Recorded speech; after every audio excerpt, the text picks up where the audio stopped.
यहाँ की जो बाकी पार्टीज है, पुरानी पार्टीज, नेशनल कॉन्फ्रेंस है, पीडीपी है, वो कहते हैं जमात इस्लामी के जो बैक्ड कैंडिडेट्स हैं वो बीजेपी की प्रॉक्सी हैं। इस पे आप क्या बोलेंगे? असल में उनके पास अब रहा नहीं कुछ, जब बैन थी तब तो बड़े हमदर्दाना तौर बात कर रहे थे। उनको यही शक था कि शायद ये लोग आगे ना आ जाए, हम इस हमदर्दी को इस्तेमाल करके उनके वोट बटोरेंगे। लेकिन जब हम खड़े हो गए तो प्रोपेगेंडा वगैरह, बहुतान तराशियां, बहुत सारी चीज, अब उनके पास कुछ रहा नहीं है। इसके बगैर अगर ऐसा होता तो जमात आज बैन नहीं होती, जमात के कायदीन जेलों में नहीं होते, जमात से जो वाबस्ता स्कूल हैं, जो जमात स्कूल चलाती हैं, हजारों टीचर मुतासिर हैं और लाखों बच्चों का मुस्तकबिल इस वक्त दाव पर लगा हुआ है।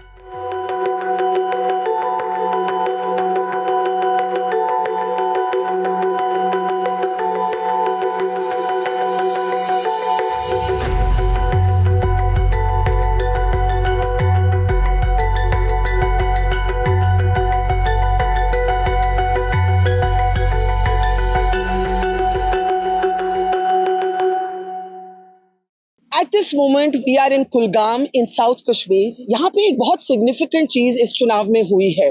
जमात इस्लामी जो कि एक ऐसी ऑर्गेनाइजेशन है, संस्था है जो मोदी सरकार ने बैन की है, for the first time since 1987 वो इस इलेक्शन में कैंडिडेट्स को बैक कर रही है।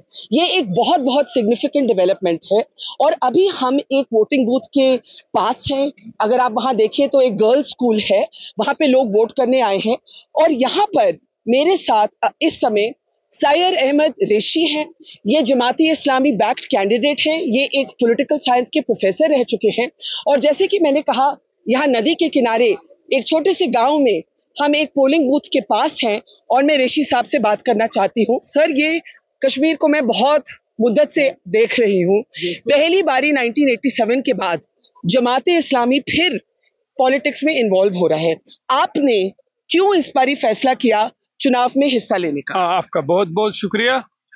चूंकि अब हमारे समाज की हालत इस तरह हो गई है कि यहाँ पे ड्रग्स आम हो रहे हैं, यहाँ तालीम मुतासिर है, यहाँ हॉर्टिकल्चर और एग्रीकल्चर मुतासिर है, यहाँ लोगों में बहुत ज़्यादा इज़्तिराब बढ़ चुका है। लिहाजा हमने फैसला लिया है कि हमें आगे आना चाहिए। हमने इस कौम के लिए अपने आप को डिवोट किया हुआ है, तो हमें आगे आना चाहिए और लोगों को एक मुखलिस लीडरशिप फराहम करनी चाहिए। ये बहुत बड़ा फैसला है। 1987 जो कश्मीर नहीं जानते, मैं उनको बताना चाहती हूँ, 1987 एक ऐसा चुनाव था जहां एलिगेशन हुई कि वो चुनाव रिग्ड था। तब MUF थी, उसने हिस्सा लिया और उसके बाद हिजबुल मुजाहिदीन का बर्थ हुआ। सैयद सलाहुद्दीन उस चुनाव में हिस्सा लेना चाहते थे। Today he is a militant, he is a terrorist. ये इस चुनाव से आप क्या बदलाव चाहते हैं? इस चुनाव से हम चाहते हैं कि वो यहाँ पे जो सियासी दहशतगर्दी है जी, यानी चंद गुंडों को हर जगह तैयार किया है, कोई खास लीडरशिप नहीं है। लिहाजा हमें आगे आना चाहिए और लोगों के लिए प्लेटफार्म फराहम करना चाहिए ताकि लोगों को वो लीडरशिप मिले जो लोगों, गरीबों, मोहताजों, मिस्किनों और बेबस लोगों का सहारा बने। लेकिन जमात इस्लामी बैंड है, आप एक इंडिपेंडेंट कैंडिडेट हैं, बैक्ड बाय देम। ये आपको अजीब नहीं लगता कि जमात बैंड है लेकिन आप हिस्सा ले रहे हैं? जमात बैन है, जमात का काम करने में बैन है, लेकिन एज ए सिटीजन मैं इस मुल्क का एक शहरी हूँ और मुल्क के हवाले से, जमहूरियत के हवाले से कोई काम करने में मुझे कोई बैन नहीं है। लिहाजा अगर जमात पे बैन नहीं होती तो जमात एज ए पार्टी इलेक्शन लड़ती, लेकिन ऐसा न हो सका।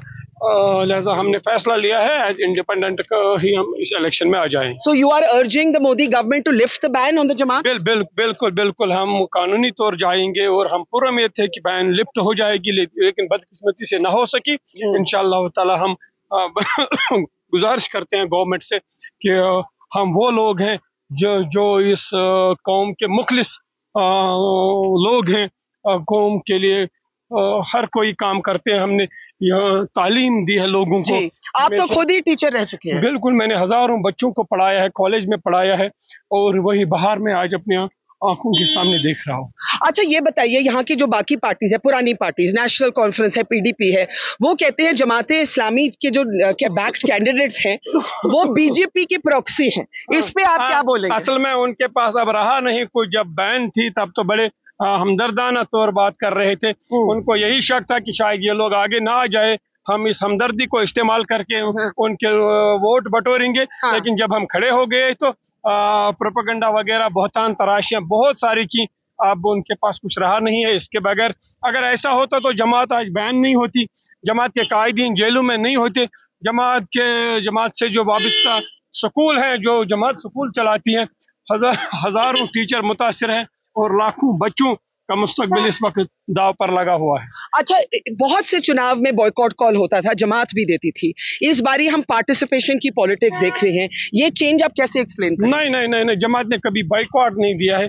जमात ने हमेशा हिस्सा नहीं लेते, वो एहतजाजन हम दूर रहे थे इलेक्शन से, चूंकि एक तारीखी वो एलिगेशन नहीं है, वो प्रूव्ड है कि धांधलियां हुई थी 1987 में, और उसी की वजह से जो एतबार नहीं था इस फ्री और फेयर इलेक्शन पे। अब जो पिछले इलेक्शन हुए हैं पार्लियामेंट के, वो फ्री और फेयर हुए हैं, लिहाजा हमने सोचा कि अब माहौल भी है, दुनिया भी बदल रही है, हमें भी अब आगे आना चाहिए। अच्छा, 2 मिनट यहाँ खड़े होते हैं सिर्फ दिखाने के लिए कि हम किस माहौल में हैं। छोटा सा गांव है, कुलगाम का एरिया है, आप देख सकते हैं यहाँ छोटी सी झील भी चल रही है। और इंजीनियर रशीद के बारे में पूछना चाहती हूँ, वो जेल से बाहर निकले बेल में, अलायंस भी हुई है। इंजीनियर रशीद को किस नजरिए से आप देखते हैं? ये अपना हमारे लीडरशिप से ये बातें पूछ सकते हैं। अच्छा। क्योंकि मैंने पूरा फोकस किया हुआ है अपनी इस कॉन्स्टिट्यूएंसी पे। लेकिन इंजीनियर साहब का बयान सुन के मैं बड़ा खुश हो गया हूँ। अच्छा। अच्छी बात है, उसको भी आगे आना चाहिए।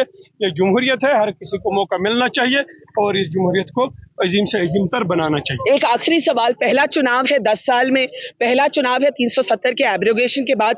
370 मुद्दा है कि पुराना मुद्दा हो चुका है? नहीं, 370 के खत्म होने के बाद यहाँ पे हर कोई इनसिक्योरिटी फील कर रहा है, हर कोई परेशान है। लेकिन इस हवाले से मैं यहाँ पे ये बात करूँ कि पूरी कौम इस पे मुत्तफिक है। जो पूरी कौम का मौक़िफ़ है वो मेरा भी मौक़िफ़।